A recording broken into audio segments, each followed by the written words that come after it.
And now as we sit here just 16 games into this season, as the New York Knicks seem on the precipice of an absolute unmitigated disaster,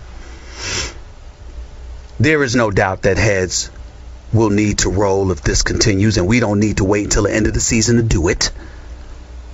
But my question to you is it really just a coach? Clearly, these players, D'Antoni does not have the ear of these players. I don't know if that's his fault. And I'm not going to sit here and call for that man. I like the man personally. Do I have questions about him as a coach? Absolutely. But I'm not going to sit there and sabotage him and be calling for him to go after 16 games when he still doesn't have a guard. A point guard, that is. When all of these changes have been made. When Danilo Gallinari comes up in here and looks like the second coming of Michael Jordan. I just don't know what to say. I don't know what to say. This is disgusting. It's disgraceful. It's embarrassing. And I'm ticked off. It don't make any sense.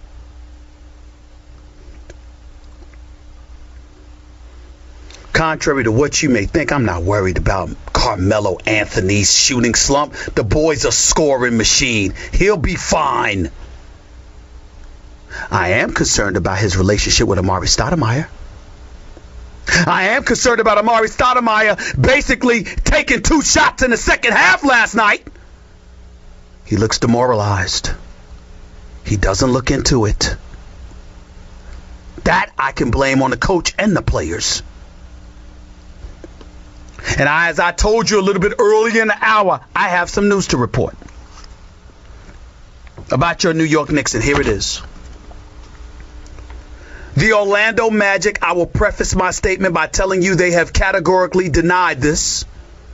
But my sources tell me that they have inquired about Tyson Chandler and Amare Stoudamire going to Orlando for Dwight Howard. Let me confess to you that I'm torn. From a basketball standpoint, it would seem you do that deal in a heartbeat because you don't teach 7 feet and you don't teach the dominance and the skills that the best big man in the game, Dwight Howard, has. But I like Tyson Chandler. I like the fact that he rebounds in defense. I like the kind of emotional leader I know him to be because Rick Carlisle, Jason Kidd, Dirk Nowitzki, Jason Terry, you know, champions. You might have forgotten what that's like, New York, but those are actual champions in case you don't remember. They swear by his leadership. And we know he rebounds in defense. He didn't look that way last night when Al Harrington was crossing him over, but that's what happens when you got a 7-footer out the 3-point line trying to defend people. That's not where they're supposed to be. Amare Stoudamire, I love him. He's the guy that came to New York when everybody else was scared to. He's the guy that came to New York and said, I'm going to accept the challenge of being on Broadway and bringing the bright lights back to Madison Square Garden. And he looked like he was doing the part when he was playing with Raymond Felton. But in the interest of facts, he has not looked the same since Raymond Felton has left. He has not looked the same since Carmelo Anthony has arrived.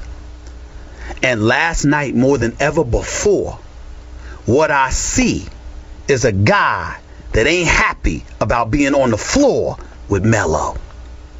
Now, they can tell you what they want. I could give 2 cents. I'm talking basketball here.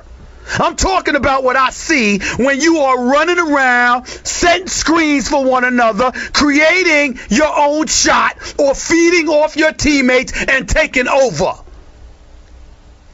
I don't see that.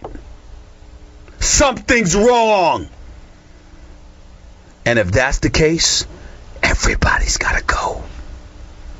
I don't give a damn who it is. I'm keeping Melo personally. That's me. Because I believe in closers. Closers that can play. Not the Tim Tebows that just show up for the last 5 minutes but stink up the joint 45 to 55 minutes. I'm talking about closers. Guys that actually could do it for a significant chunk of time because they can ball. I believe in Melo. I believe in Amare, but my problem with Amare is I don't see him posting up. I don't see him being the man-child power forward that he was brought here to be. I see a jump shooter. I see somebody that executives throughout this league are telling me they are waiting for him to collapse. They believe his knees are not 100%. They believe his back is not 100%. They believe that Mike D'Antoni and his system and his style of play is wearing Amare down.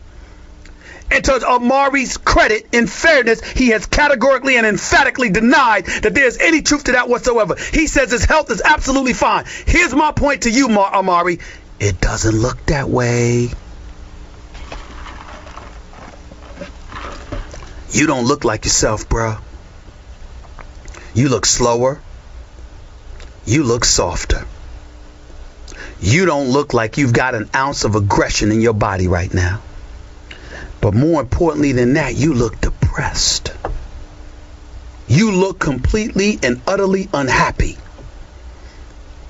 And if you are the New York Knicks, if you are Scott O'Neal, if you are Glenn Grunwald, if you are Mike D'Antoni, assuming you still have any clout as opposed to being a lame duck coach in the last year of your contract, you got to make a move sooner than later. Because the more these Knicks play, the more that they're becoming exposed. And the more exposed they're becoming, the less attractive they are going to be to a team that might have attractive pieces you want to trade for to bring to New York.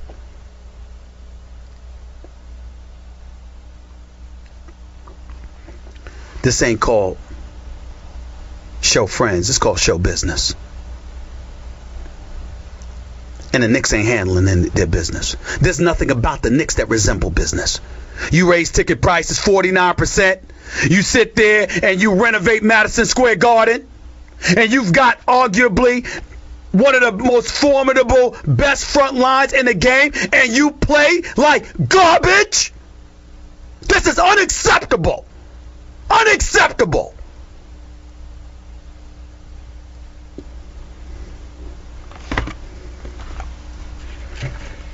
And something needs to be done about it. Quick, fast, and in a hurry. We should all love Amare Stoudamire. But there ain't nothing wrong with reminding him that he's not getting paid $80 million left over the next 4 years for nothing. Melo's big time and got game. Your shooting has been awful. Fix it. Tyson Chandler has to be that glue. And God help us all if Baron Davis doesn't have anything left. He looks fantastic. He has slimmed down. He looks hard and ready to go. And I'm telling y'all right now, when Baron Davis is healthy, he can ball. But if they ain't playing in the right system, and they don't believe in their coach, it ain't gonna matter. I said it earlier this week in a column that I wrote for ESPN.